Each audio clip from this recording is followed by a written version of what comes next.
Add some more flair to your images made with Midjourney or any AI art platform with the 10 styles I'm going to share today. Simply add these into your prompt and you'll get some images similar to what I'm showing you here.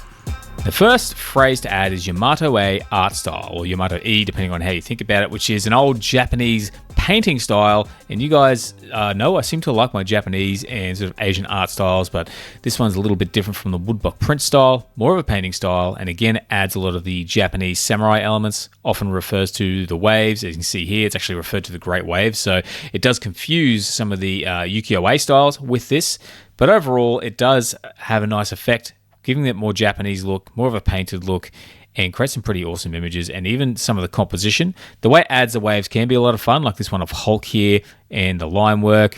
A lot of fun. And with the woman here, I really love the intricacies of what they've done with some of the elements. It can be a lot of fun to play with this style. But Lowbrow art style is something that came out, I guess it was about 75 years ago, I can't really remember, but it's a different sort of art style again, more cartoony in nature, and it doesn't quite nail that style, but there's a lot of different styles within it. So it does seem to do a pretty good job of getting at least a bit of the vibe of the Lowbrow art style and the way it draws different characters. I love the way it's added tattoos to Superman's neck here, but overall it does add a fun, sort of more casual element to the line work, the way things are drawn, and the way it adds in certain things like tattoos. So this can be a lot of fun to see what you can get. You might not necessarily get a huge change, like Terminator here doesn't look that different. The art style kind of speaks a little bit, but overall it's just a fun style to play with. There can be a little hit and miss, but very effective. Now, anime style 3D render, or street anime, I thought this would be a good one to play with because 3D renders turn out pretty good in Midjourney, but also when you're adding like anime or street style, there's a certain vibe that it does add to these images, and even to the way the characters are kind of, it's almost like things are drawn and converted to 3D. We get a slightly more anime style of Mario here, and with the street element, we get more sort of fashionable looks. We usually get streets in the background, but overall, it's just a lot of fun. And I really like this one of Optimus, although he looks tiny on the street here, like macro photography. But it's just the way things are laid out, the colors that are used tend to lean more to an anime style. And with the street element, you can see how it's taken a hold of Goku here with what he's wearing. But in the style of Victor Castillo. Now, once again, this again kind of leans in the direction of his work, but doesn't really necessarily nail it.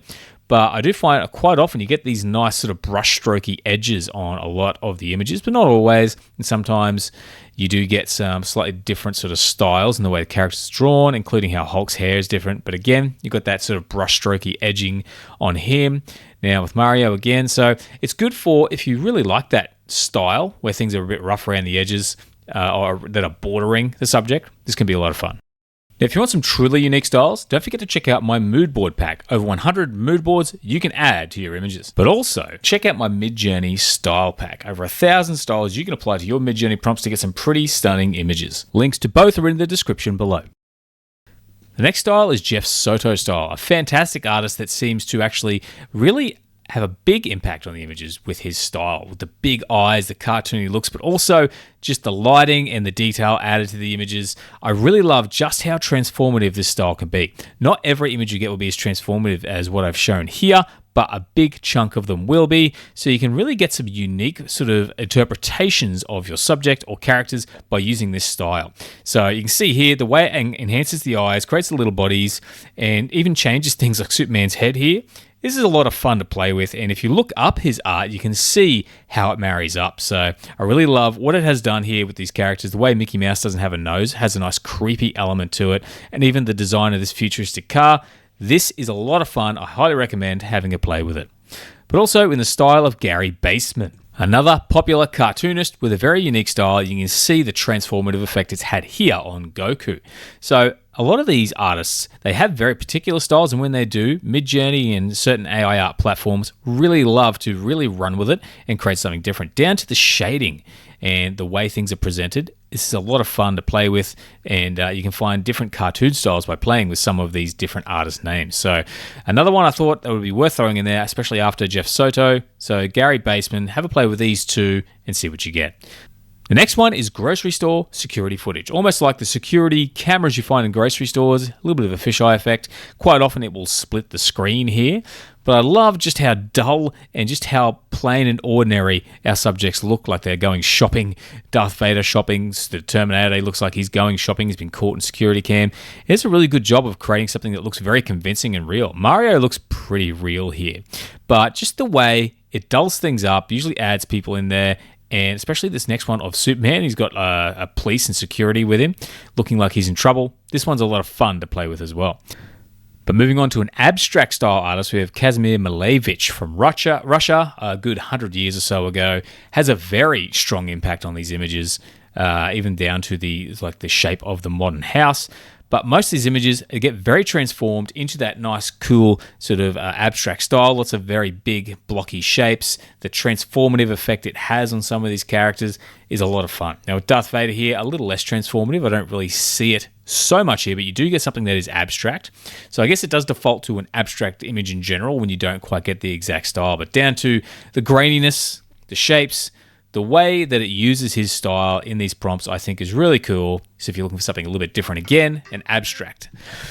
But another experiment is cloud art, something I thought may have an impact, and in many cases it just adds clouds to the image, but it also tends to sort of convert certain areas of characters into sort of cloud-like elements.